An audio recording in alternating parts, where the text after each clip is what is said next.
بسم اللہ الرحمن الرحیم۔ السلام علیکم زینب ٹی وی کے ناظرین، آج کے درس حدیث میں آپ سب کو خوش آمدید۔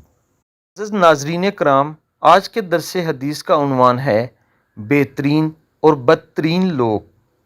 رسول اللہ صلی اللہ علیہ وآلہ وسلم نے ارشاد فرمایا، تم میں سب سے بہتر وہ ہے جس سے خیر کی امید ہو اور اس کے شر سے امن ہو، اور سب سے بدتر وہ ہے جس سے خیر کی توقع نہ ہو اور اس کے شر سے امن نہ ہو۔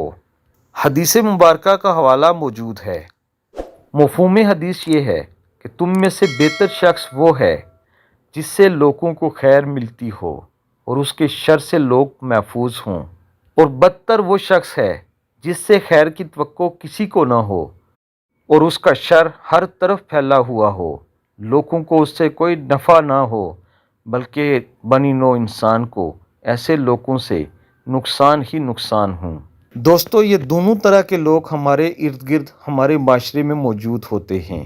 بہت سے لوگ ایسے ہوتے ہیں جن کا کام دوسروں کی مدد کرنا، دوسروں کی رہنمائی کرنا، بلکہ یوں کہا جائے کہ خیر تقسیم کرنا ہی ہوتا ہے، اور بہت سے لوگ ایسے بھی ہمارے معاشرے کا حصہ ہیں جن کا کام شر ہی شر ہے۔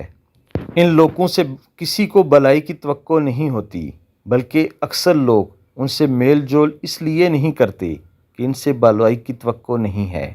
اللہ تعالیٰ سے دعا ہے، اللہ تعالیٰ ہم سب کو نیک اور صالح ایمان بنائے، اور جو ہمارے بھائی غلط راستے پہ چل پڑے ہیں، اللہ تعالیٰ ان سب کو ہدایت عطا فرمائے۔ آمین ثم آمین۔